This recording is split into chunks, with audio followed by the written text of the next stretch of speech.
As I mentioned before, is the whole procurement part a very big deal to most of our customers because they need a tool to track their savings and their prices in their company. And therefore, we now present you this mask.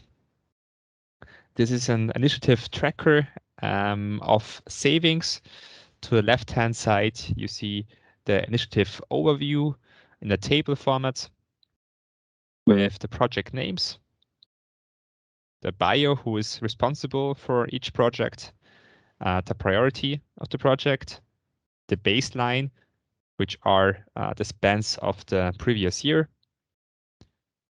You got the savings you're hoping for the project. You got an integration with Teams that allows you to directly connect to the responsible buyer. This could also happen via mail, and you see the progress of each project.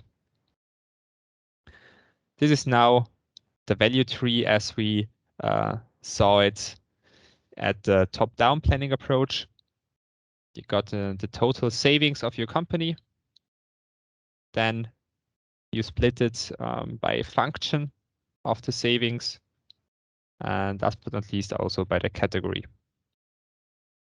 If you click now on this base element, on this last element of this value tree, all the other visuals will adapt to your selection. You see an icicle tree of responsible persons and each project. You see the savings per stage. So we have, like in a sales pipeline, in a sales funnel, we also have this savings funnel starting with opportunities. Then a project can be cancelled, in progress, scoreboarded, completed, and delivered. But of course, these stages can also be adjusted to your needs. And if you want to filter your project by person and by buyer, you just click on the name you want to highlight, and then also the system will select and highlight those projects that are relevant for you. Here we see the project called Analysis Cost Structure. This is led by Markus Ehlinger with a priority of 3. Around about $1 billion in savings and 65% in progress. If you want to see what is really behind this and want to highlight also the details of this project, you can drill down on the lower level, and then you will get all the information you need, all the criteria that is saved in the cube. So we got also the name. You can add a description, which is also, of course, longer than just one sentence. You can add team members to a project. This would connect again to your HR planning. You can add a CAPEX ID if it's a CAPEX project, which then would also connect to your loan planning and to your asset planning. You can select a category level, a recurrency type.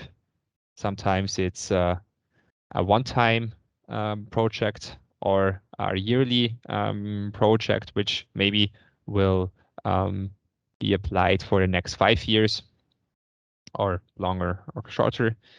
You decide for a start date and an end date, the legal entity that could be one or more, a function, where it is right now in the savings funnel. You decide for a value, a priority. Some of our customers want to calculate the success by a factor. So if you decide for that, You would see the impact then later on in the IFP, in the integrated financial planning. Then when the project is submitted and accepted by the controller, you would take the numbers multiplied by the success probability number. You see the progress and when it was created. And you can decide, of course, if it's P&L relevant or not.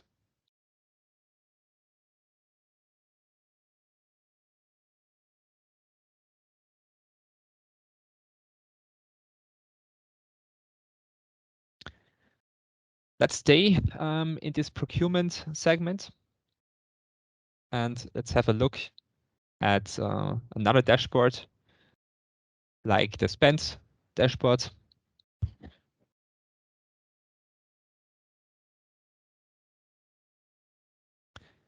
Here you see the KPIs now on the top.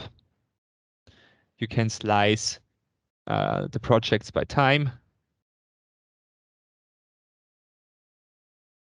and arrange the time frame that is suitable for you to analyze the data in more detail. You have the actual spends over time. You have also, again, here, this value tree that breaks the numbers down to regions, to legal entities, and to buyers and suppliers. Again, we work here with icicle trees. And this is another feature which we did not see so far. This is a map that's going to highlight the projects of each country. And if you select now one of these projects, all the visuals will adapt to your selection.